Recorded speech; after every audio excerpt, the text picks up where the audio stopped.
Aku Miki, sahabat Alkitab kalian. Masih ingat saat Tuhan menolong bangsa Israel menyeberang sungai Yordan?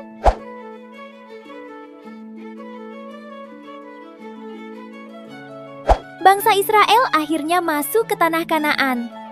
Kali ini, mereka akan masuk ke kota yang sangat besar.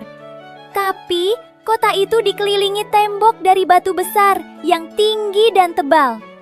Wah, bagaimana mereka bisa masuk ke kota itu? Yuk kita mulai kuisnya. Pertanyaan pertama. Apa nama kota yang pertama kali dimasuki bangsa Israel setelah tiba di tanah Kanaan? Apakah Bethlehem? Atau Yerusalem? Atau Yeriko? Atau Nazaret? Jawabannya adalah Yeriko. Pada zaman itu, banyak kota dikelilingi tembok batu yang sangat tinggi dan tebal untuk melindungi penduduknya. Kota-kota saat itu lebih mirip benteng daripada kota-kota tempat kita tinggal sekarang. Jadi, tidak mudah orang dari luar masuk ke dalam kota. Tapi sebelum masuk ke kota Yeriko, Yosua mengutus orang Israel untuk mengintai kota itu. Berapa orang yang diutus Yosua untuk mengintai kota Yeriko? Apakah 2 orang? Atau 10 orang? Atau 12 orang? Atau 40 orang?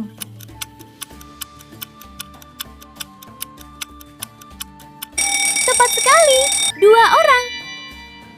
Yosua mengutus 2 orang pengintai untuk melihat keadaan kota Yeriko secara diam-diam. Tetapi, ternyata keberadaan mereka diketahui oleh Raja Yeriko. Untung saja ada seseorang yang mau menolong mereka. Pertanyaan ketiga, siapa yang menyembunyikan 2 pengintai Israel? Apakah Ruth atau Esther atau Rahab atau Deborah?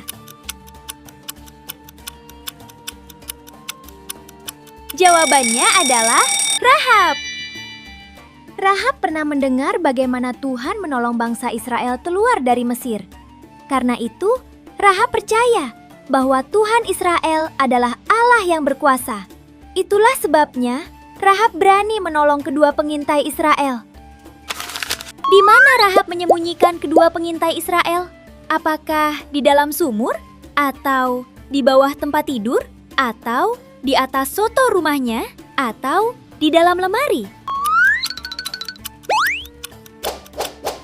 Jawabannya adalah di atas soto rumahnya. Soto itu seperti atap atau loteng rumah kalian. Ketika utusan Raja Yeriko datang untuk menangkap 2 pengintai Israel, Rahab menyembunyikan mereka di atap rumahnya, di bawah tumpukan batang tanaman kering.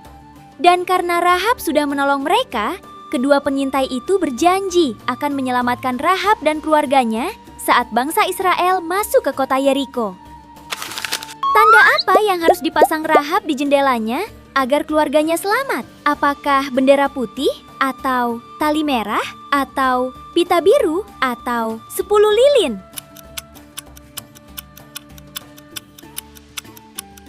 Jawabannya adalah tali merah. Rahab harus mengikat tali merah di jendelanya sebagai tanda. Ketika orang Israel melihat tali merah itu, mereka akan tahu bahwa itu rumah Rahab. Sehingga Rahab dan keluarganya akan diselamatkan. Keren! Sudah setengah perjalanan nih. Sekarang pertanyaan ke-6. Berapa hari bangsa Israel harus mengelilingi kota Yeriko? Apakah 1 hari? Atau 3 hari? Atau 7 hari? Atau 40 hari?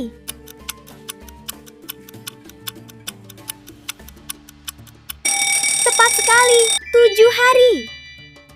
Tuhan memberi perintah yang tidak biasa. Bangsa Israel harus mengelilingi kota Yeriko selama 7 hari. 1 kali putaran dalam sehari. Tapi pada hari ke-7, Tuhan memberi perintah yang berbeda. Berapa kali bangsa Israel mengelilingi Yeriko pada hari ke-7? Apakah 1 kali? Atau 3 kali? Atau 5 kali? Atau 7 kali?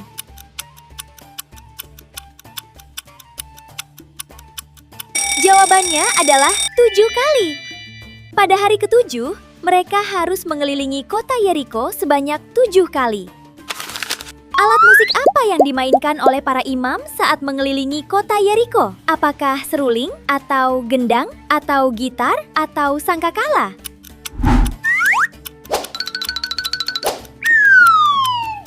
Kamu benar, sangkakala. Trompet yang terbuat dari tanduk domba jantan. Setelah putaran ketujuh, Tuhan juga memerintahkan mereka untuk bersorak dengan keras. Dan sesuatu yang luar biasa terjadi pada tembok Yeriko yang tinggi dan kuat itu. Pertanyaan ke-9.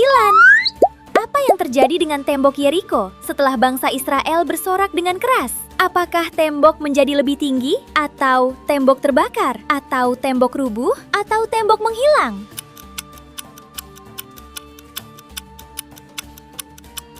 Sungguh ajaib, tembok Yeriko rubuh.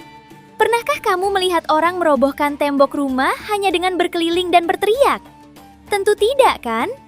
Pasti membutuhkan alat berat seperti bulldozer atau ekskavator, bukan?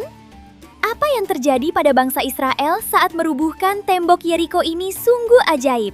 Pertanyaan terakhir, siapa yang merubuhkan tembok Yeriko? Apakah Yosua, atau para imam, atau orang Israel, atau Tuhan?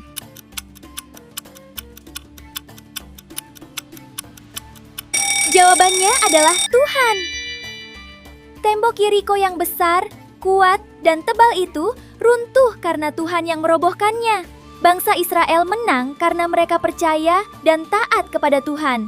Rahab juga percaya kepada Tuhan, sehingga dia dan keluarganya diselamatkan. Hari ini, Tuhan juga mau supaya kita terus percaya dan taat kepadanya. Maukah kamu percaya dan taat kepada Tuhan? Hebat!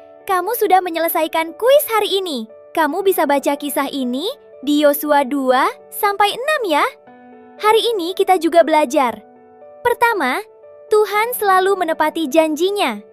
Kedua, Tuhan mau kita taat dan percaya kepadanya. Ketiga, Tuhan sanggup melakukan hal-hal yang kelihatannya tidak mungkin.